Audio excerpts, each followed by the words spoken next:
So how goes it? What's happening? 2, 4, 6, 8, 10, 11 of us. That's awesome.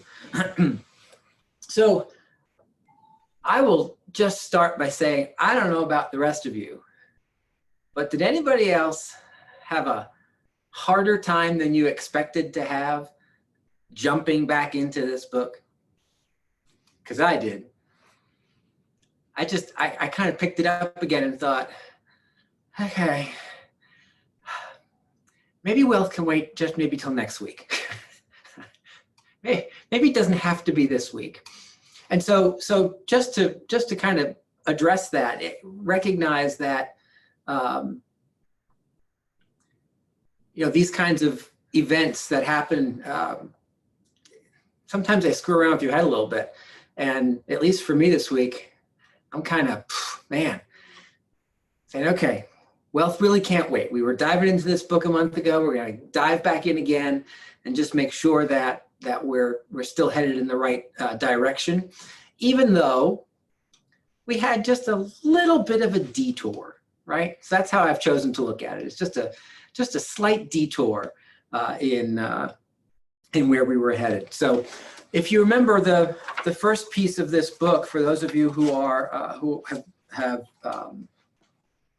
read along, the first piece, the whole first part that we talked about last time we were together was about making the choice, right? Making the choice to build wealth. And then this piece, this whole part 2, was about what?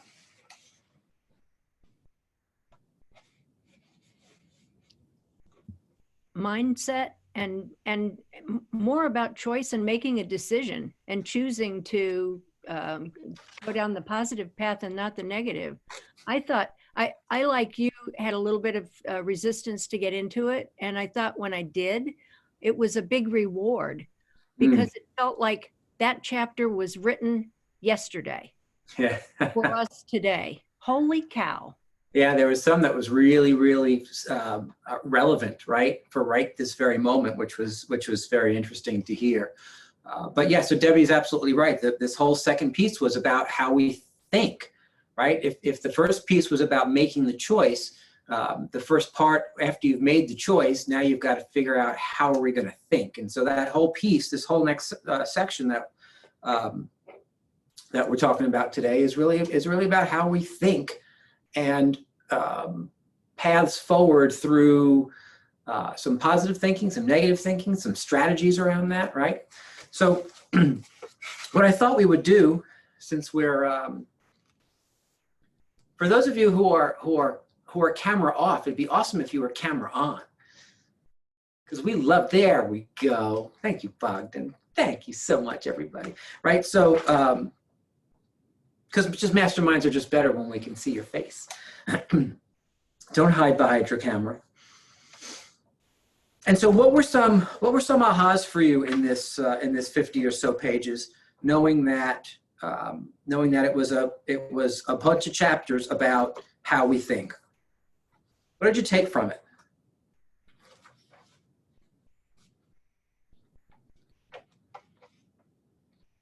There were a few that were important. I put little notes next to the ones I like. So the first step to accomplishing your dreams is to identify what you want your life to look like and what you want in your life. The second step is to create that vision as if you're living it now rather than just an outsider watching it. Putting yourself in your aspirational reality and living it is what creates the change. If you want to create the impact, be the change you want in your life now. See yourself in that future life today. That's powerful. Yeah, indeed, right? And where are you in that, Adonis? That is page 69, at the top of 69. Right, so 69, as Adonis points out, kind of gives you that, kind of gives you a path, doesn't it? It's like a thinking path. I like when people give me a path.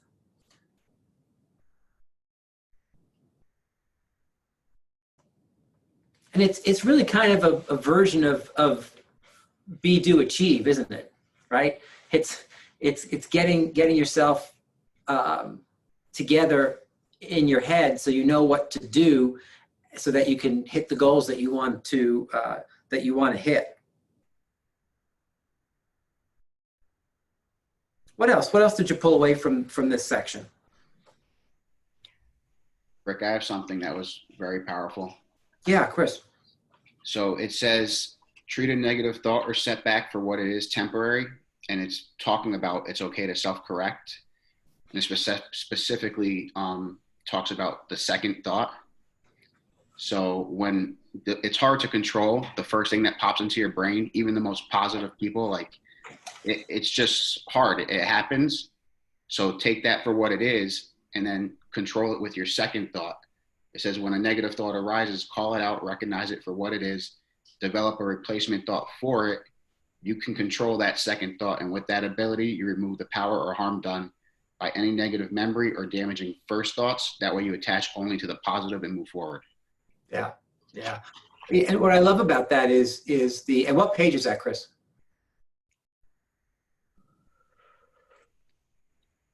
You're still muted. So page 104, step 1 and step 2, recognize your first thought, and then step 2 is replace your first thought with an affirmation or positive one. Yeah, and I'll tell you, it's that to me is how I think when you start to really think through how you think, in order to not feel crazy, right? The recognition that you don't really get to control your reaction, right? You do get to control your response, however.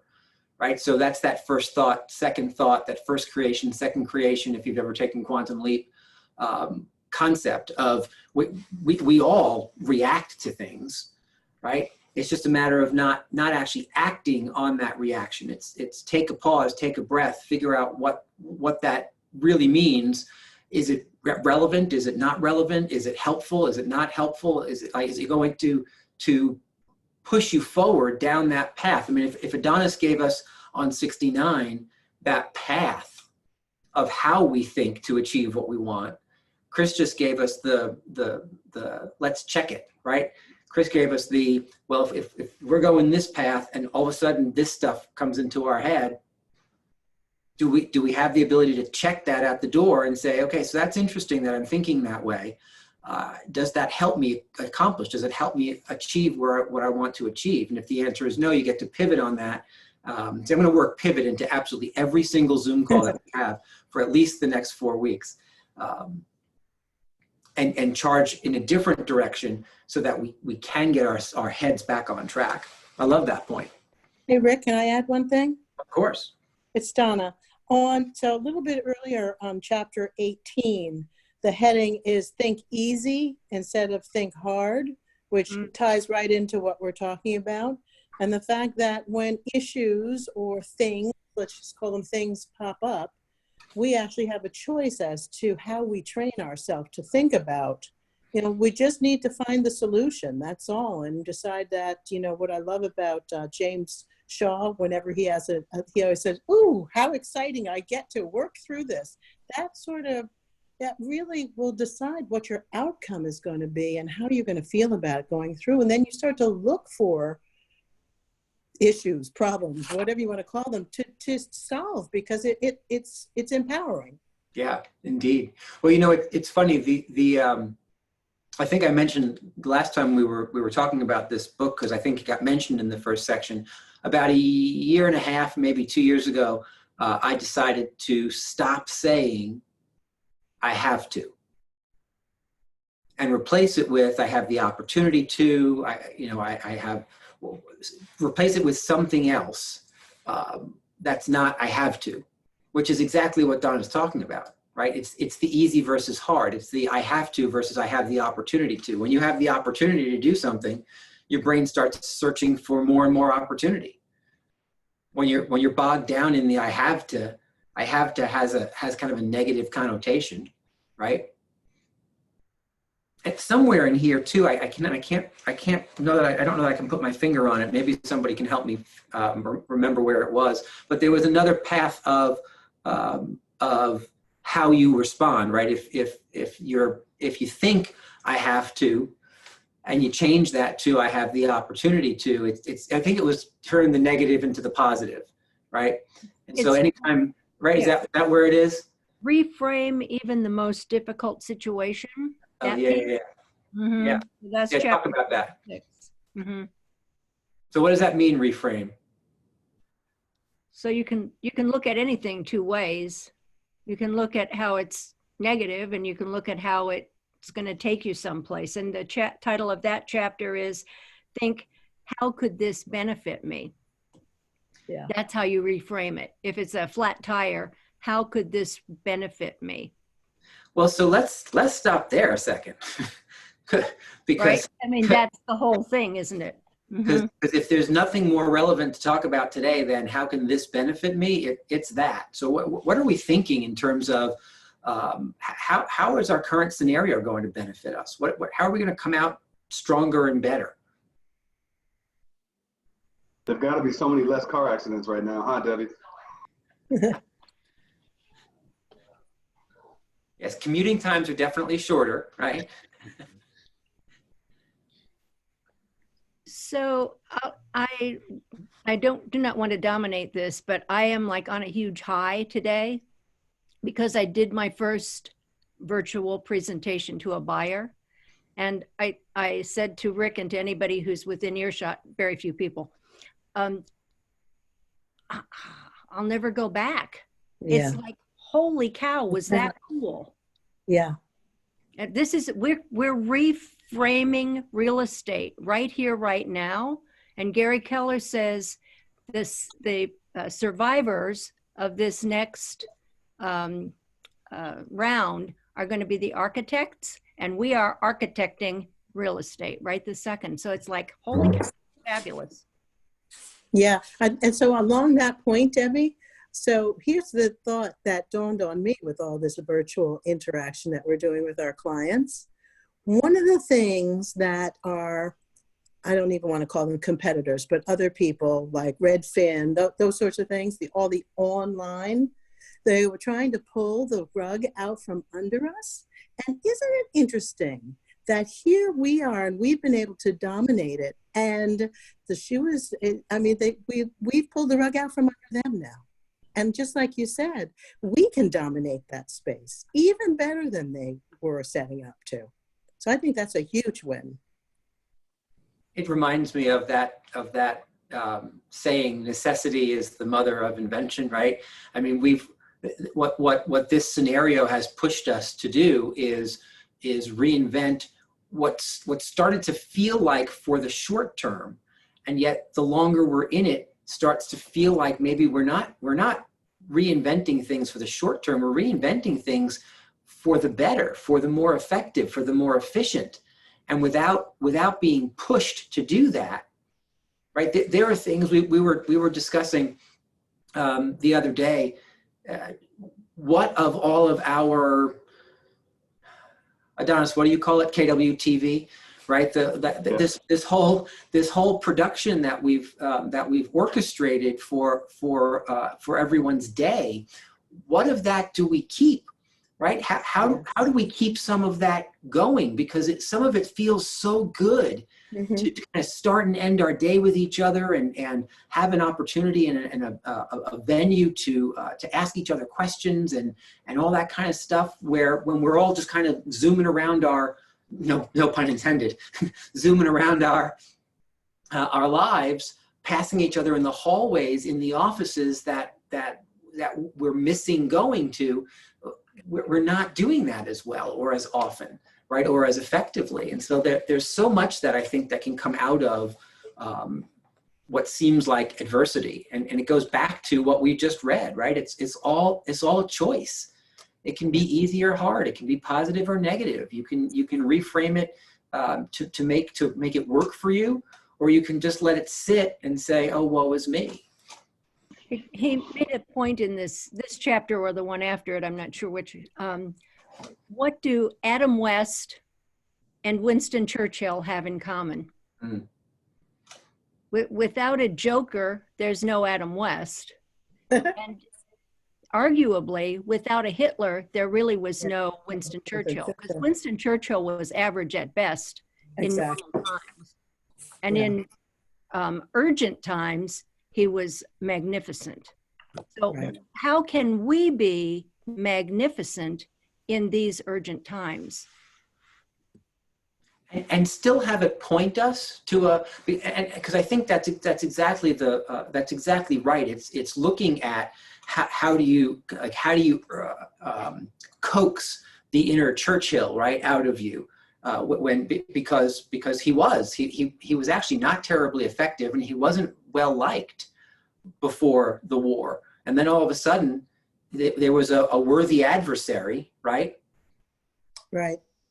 And then all of a sudden he rose to, and so how are we rising to the occasion to go down in history as someone that people remember, right? And it's finding that inside of you to say, you know what, they're, or are we just showing up business as usual?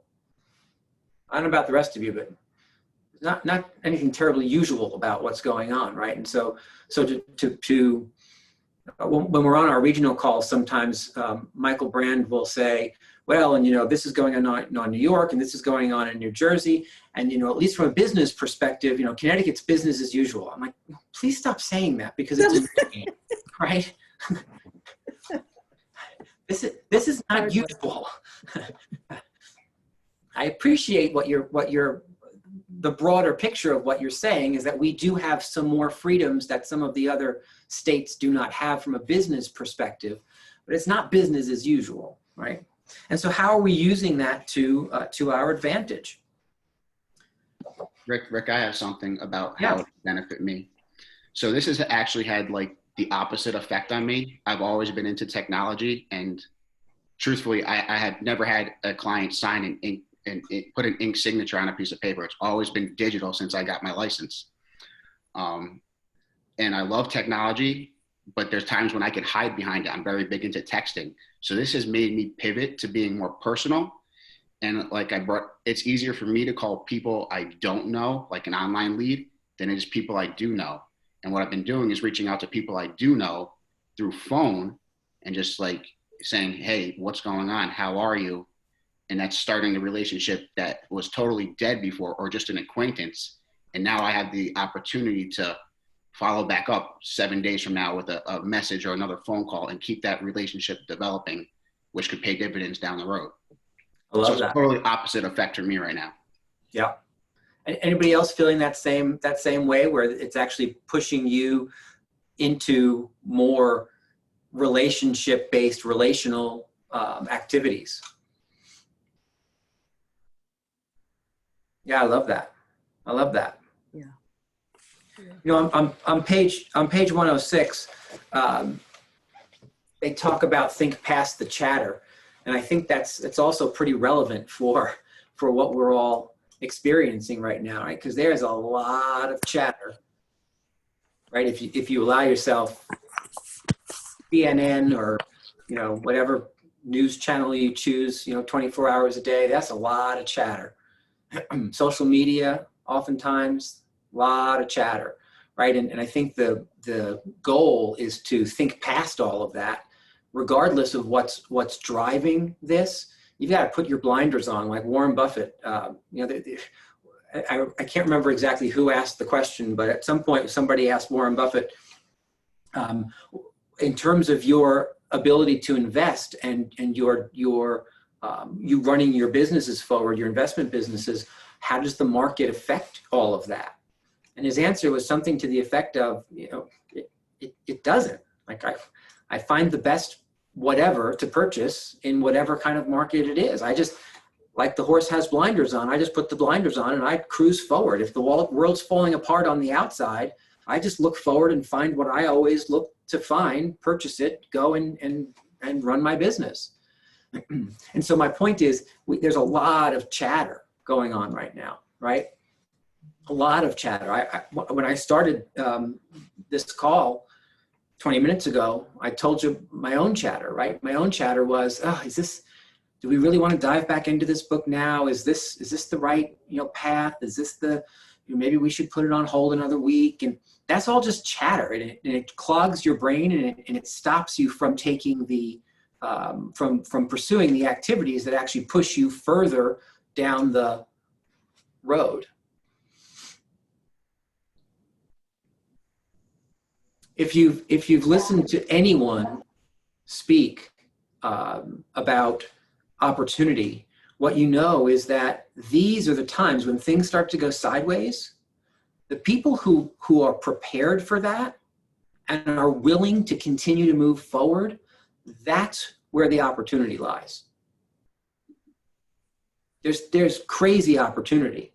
It's why it makes me nuts when people call me and say, I have an investor who just wants to wait 6 or 8 months until what?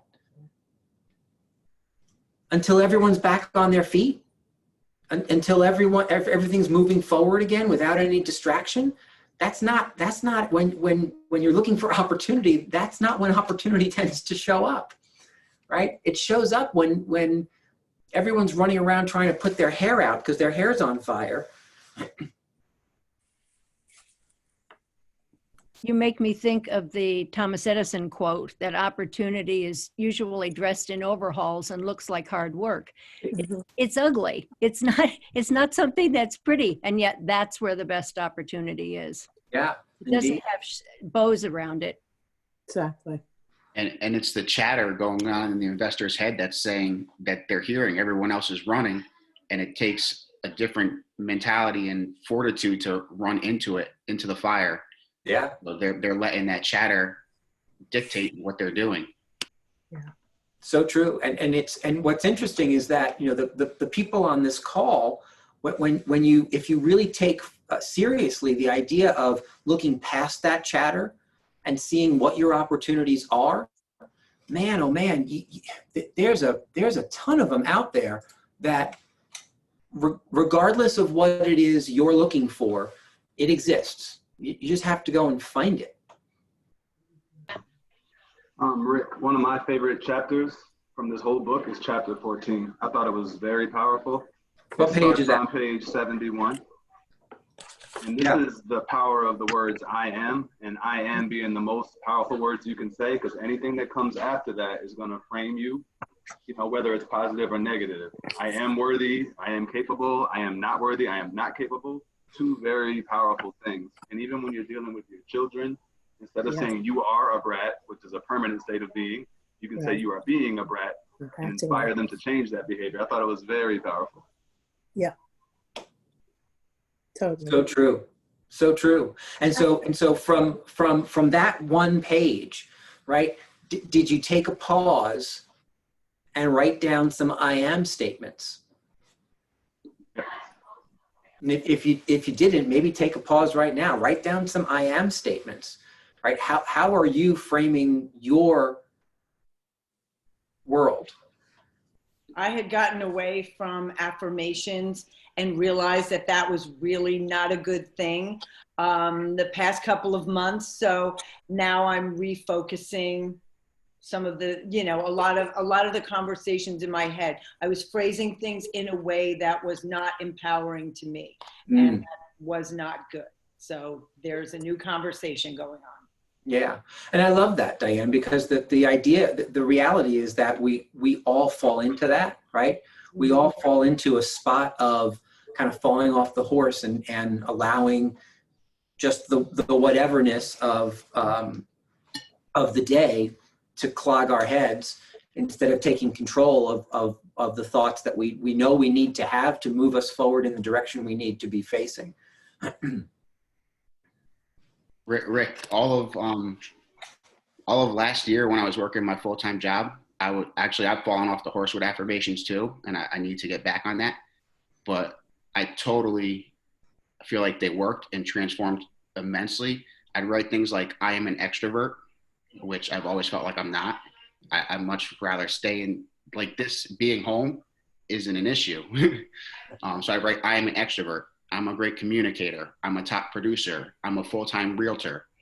And all of those things become more and more true as you write them and the time goes on, et cetera. Because the power of what Chris just said is that as you write them and as you start to see them and as you start to repeat them, your brain just looks for ways to make them a reality, right? And so what if you started to write, I am a millionaire. I am a multimillionaire. I'm a I'm a net worth millionaire. I'm a cash flow millionaire. I'm a whatever those. What if you started to affirm how you are thinking about your goals around money? I mean, to tie it back into the conversation that that this book really focuses on, which is building wealth. Start deciding that you're going to have some affirmations around your financial future. Because I think there's almost no one on this call that doesn't believe that those I am statements, that ability to affirm keeps you pointed in a direction that starts to show up. I mean, it's kind of like every once in a while I sit and scratch my eyes. I think to myself, okay, I'm a realist, right? I like to look at things the way they are. I have an objective view about things. And then every once in a while when those things kind of show up in my own life and I think, oh man, I've been I-aming that for the last 6 months and now it's just a reality.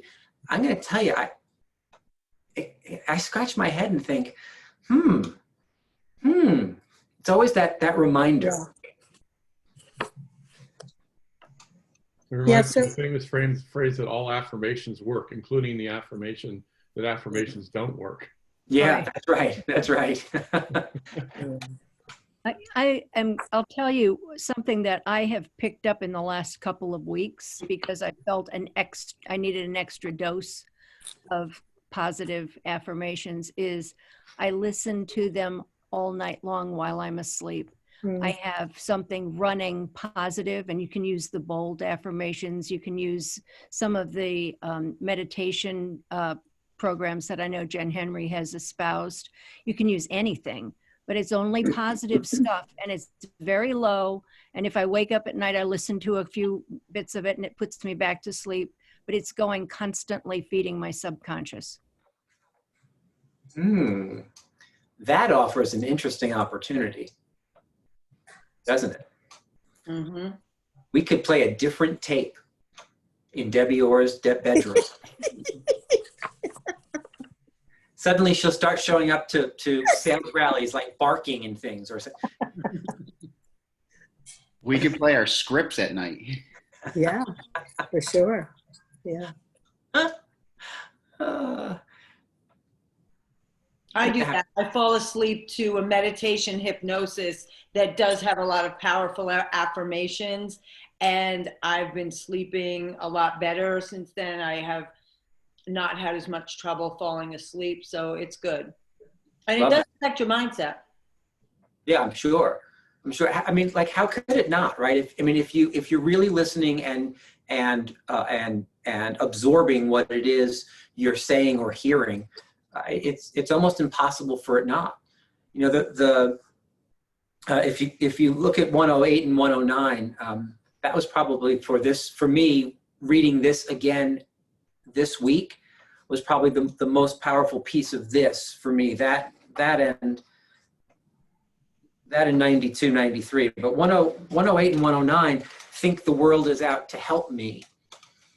Yeah. Right? It's so easy, especially when the world feels so out of control, to start to have different thoughts around that, to start to think, you know, everything was going so well, and we were just about to do this, and we were just about to do that, and then this happened.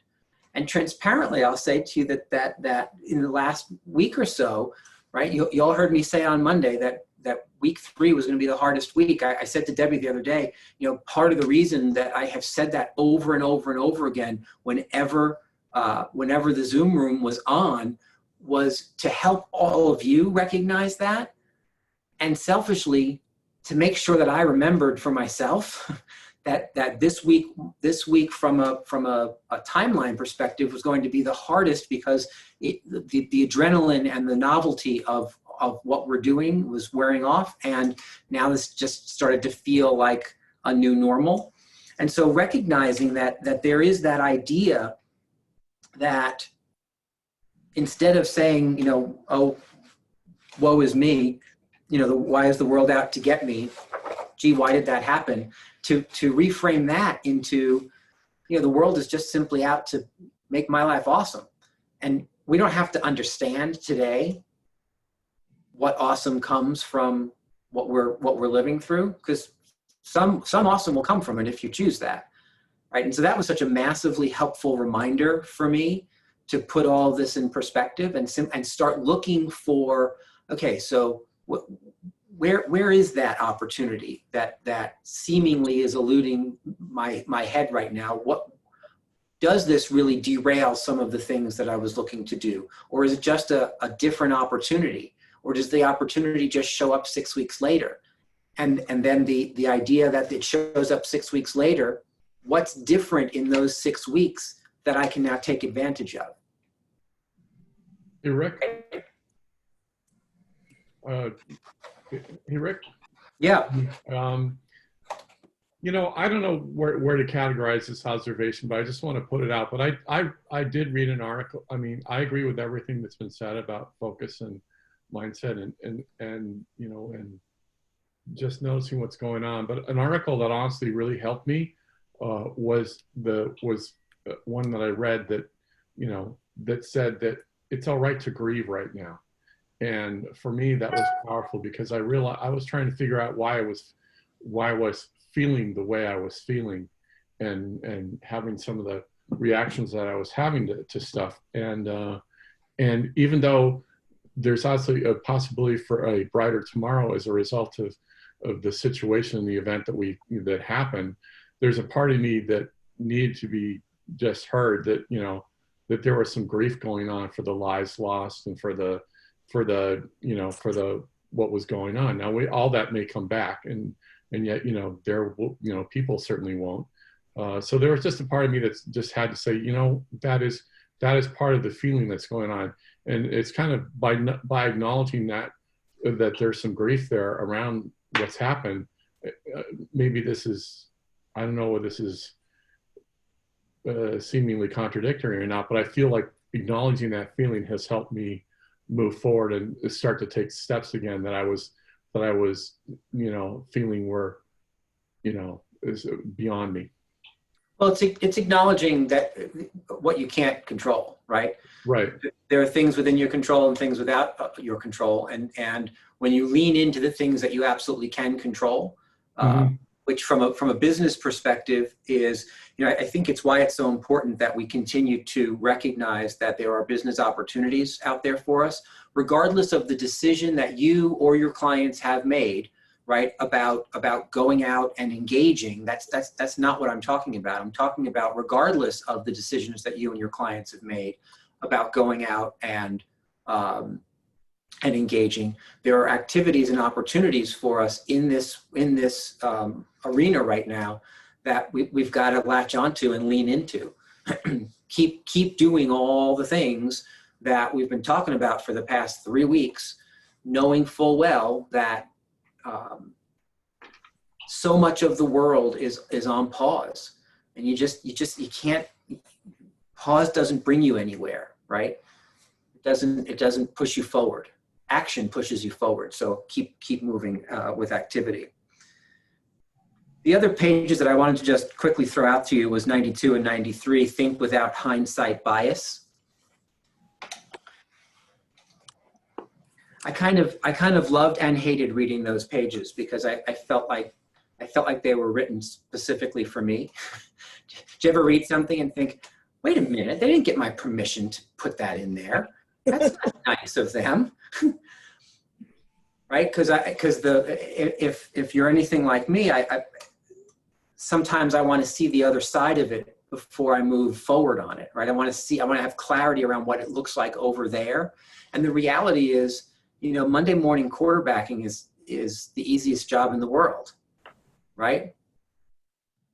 And for anyone who was on the Zoom call the other day when I made a very specific and very accurate hockey reference, I will note that is now the second sports reference I have made accurately this week. So I'm just, you know, it's a brand new world and a brand new day.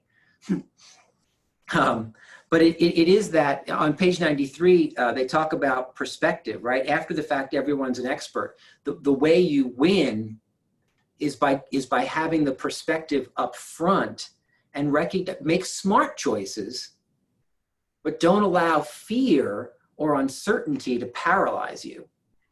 That's what these pages were kind of all about. It's the idea that combined with something else that was written in a different chapter, the world happens for you, not to you.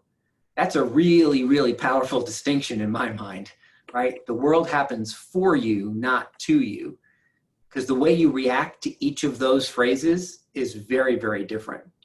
And so recognizing that to think without that hindsight bias, to think without the, I need to know 100% how this is going to work out before I take a step forward, there is a piece of wealth building that is dependent upon your ability to take steps forward without knowing 110% what the outcome is going to be. There's a little bit of leap of faith tied into that, right? And again, that's not me saying go and be willy-nilly with your money. However, it is me saying that sometimes you have to look forward and say, if I understand 80 to 85%, am I willing to pull the trigger? And then just go and pull the trigger at 80 or 85%. Knowing that the world happens for you, not to you. See, those two concepts to me, one kind of puts me at ease on the other. Because natural behavior for me tends to pull me towards, I like that hindsight bias. I know that they're saying think without it, but I kind of enjoy it, right? I kind of like knowing how it's going to end. And yet when you combine that with the world happens for you and not to you, it to me, it's kind of a comfort to say, well, so there's no reason not to move forward. Absolutely. It's not a setup, right? It's an opportunity. So chapter 25, the heading there, think the world is out to help me. I've always said, I know that the universe is conspiring in my favor. And here's the thing that's freeing about that, and talking about the moving forward and not knowing what the outcome is. Sometimes the world or the universe or whatever you believe in has an even bigger idea than you could have possibly come up with.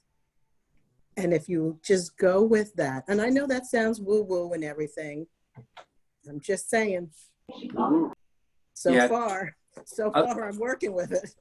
I'll tell you, it doesn't sound woo-woo to me. I'm going to give you a very specific example of that, where it showed up in my life. And Debbie will remember this well. For those of you who don't know, Debbie and I opened the Ridgefield Market Center in 2004. And then in 2006, we went and we opened the Trumbull Market Center. And everyone always thinks that I'm about to say we went and opened the Stamford Market Center when I'm telling this story. And that is not the path, right? We helped someone else launch the Stamford Market Center, and we went and opened the Trumbull Market Center with partners.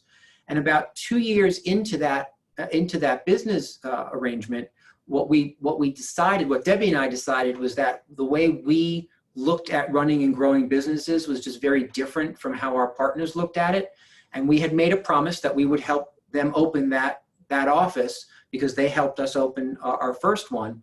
And so we fulfilled that promise and then went back to them and said in like June or so of 2008, I think it was the summer of 2008. Debbie, correct me if I'm wrong on that. The summer of 2008, we went back to them and said, this has been so much fun. And, before we destroy our personal relationship, I think what we need to do is recognize that we just weren't meant to be partners. And so let's not make this hard. Give us all the marbles that we put in back. We don't need to go through valuations. We don't want interest on our, just give us all the marbles that we put in back and go and run your world the way you want to run your world. And that for me felt like such a massive failure, right? It felt so bad because it felt like we gave up. It felt like we just walked away. And within 6 months, we were in dialogue with the owners of the Stamford Market Center who were really, really struggling because they needed help and stepped in there. We probably made that deal 6 months or so after that happened. And then 3 months later, put it into effect. And that was one of the best business decisions we have ever made, right? And so it felt like such a massive failure, but somebody had a bigger plan, right? Right. That then enabled us to move in a different direction that wasn't evident in the summer of 2008. It was very clear once 2009 started to happen and it started to roll forward. But back when it was happening, it felt horrible. Yeah. That's kind of what you're talking about, Donna, yes? Exactly. You were then positioned to do the step that was going to be even bigger than you could have envisioned. Yeah. And what's interesting is we were positioned not only mentally and not only operationally, but we were positioned financially. Financially, right. Because we took the marbles from the other one, and then we just had the marbles sitting there. So, okay, well, what are we going to do with these marbles?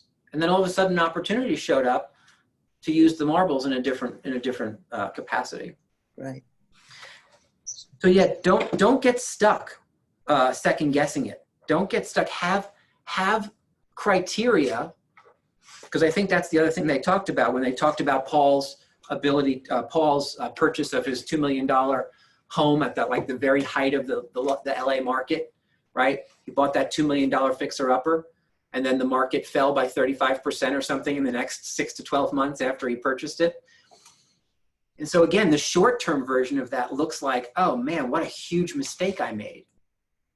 Well, then he just hung on and kept doing what he was going to do anyway. The market recovered, and today it's probably worth $5 million, right? And so to me, when I tell myself, when I give myself guidance around this kind of thing, my self-talk to myself is it's like, stop whining. Just stop whining, right? Because sometimes I can hear myself either thinking or saying things that are whiny, and it's like, ugh, just stop whining. What does that do for you? Just move on. Get over it. Here's the tiniest little violin I'm going to be playing for you, right? And when you climb over it and say, okay, well, what can I do, right? What action can I take to move this all forward? But you have to think action before you can actually take action. All right, so we're going to spend another 5 or 6 minutes. Anybody have any additional ahas or discussion points that we didn't talk about yet? There's definitely one more I want to make sure we hit before we finish. What do you got? Rick, I got one. It says, it's a Zig Ziglar quote saying, yesterday ended last night, tonight's a brand new day. So that's very powerful. And I think we can even put it into like the present and now, no matter like what we're going through, business or personal or whatever immediate stress you're in. Like I did this to myself the other day. Like I was having trouble and just overwhelmed. I was like, all right, step back 5 minutes, just clear my thoughts, my head, and say, you know, the sun's going to set tonight. Hopefully I'm still alive and I'll go to sleep and wake up in the morning and it's a new day. So we just got to like really take it down to that level. So true, right? It's that Zig Ziglar quote is kind of a kind way of saying like, get over it, right? Because it just is. I think it's funny that sometimes you come across people who clearly, maybe I missed this when I was born. I don't. You guys tell me if this happened for you when you came into the world. Were you given some kind of guarantee, like in writing, that everything was going to always be awesome and that you always get whatever it is you want? I mean, because if you did, I must have been absent that day because I missed that little note. But it's funny, you run into people who behave as though they were given that note, that it's always going to be exactly what you think it is, without any hard work, without any struggle. When what you really start to understand is that the struggle is where it's at, right? The struggle is what pushes you through and gets you to the other side.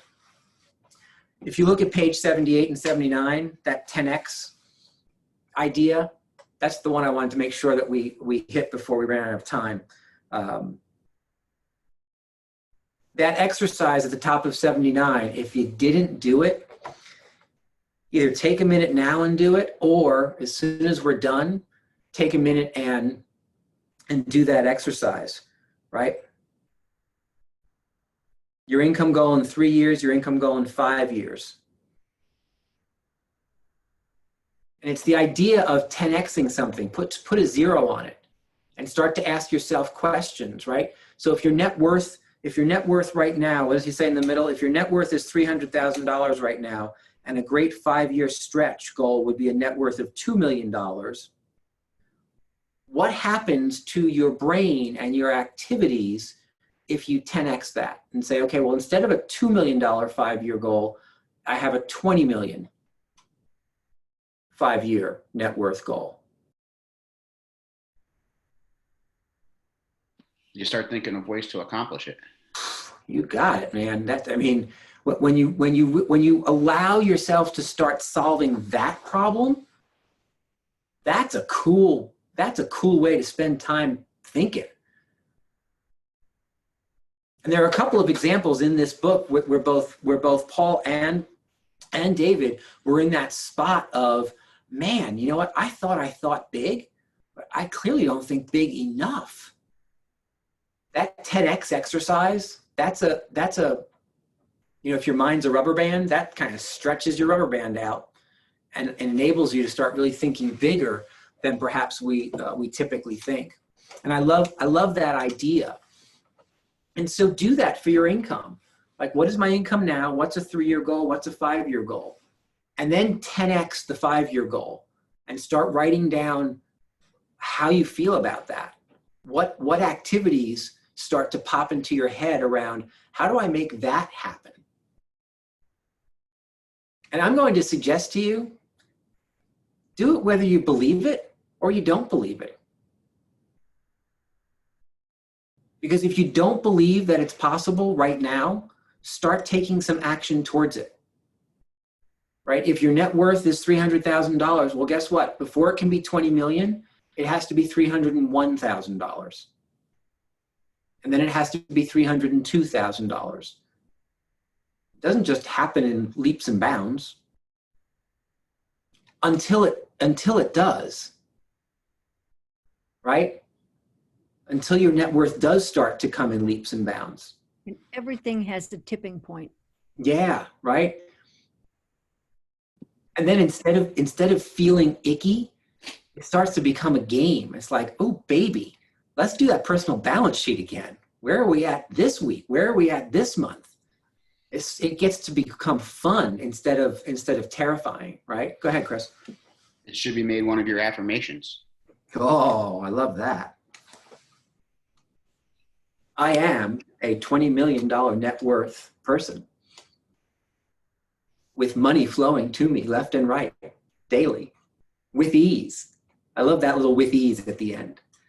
That's always a good thing to put at the end of your affirmations. With ease, right? With ease.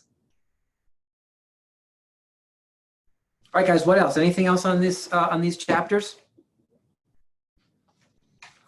I think we hit a lot of the really important stuff. So now that we all know how to think, we're going to cruise forward and we're going to read parts 3 and 4. So it's going to be 3 and 4 because 3 is really short. I mean, I could give you 3 and we could meet on Monday, right? So let's do 3 and 4. And we're going to put Financial Friday back on for 2 weeks from today. So it gives you 2 solid weeks to get from where we are at 117 to 189. It's still not bad. It's still only about 70 pages or so. And as you've all seen, those of you who've actually read the book, it's a really fast read, right? It's my kind of book with a lot of double quotes in the middle you can skip over and see move faster.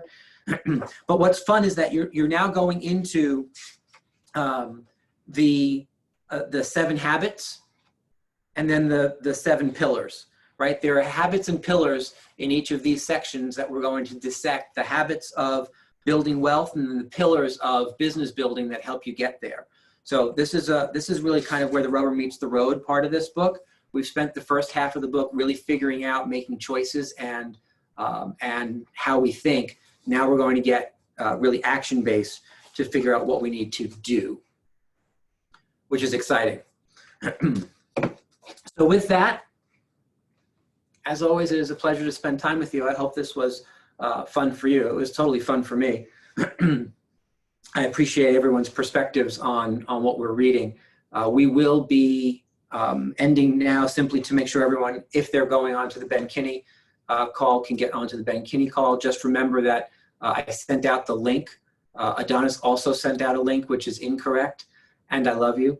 And it's incorrect. So delete Adonis's email and just work from my link, because we're going to go directly into the regional call. So it won't be on this channel. Guys, have a great afternoon. I'll see you later. Bye.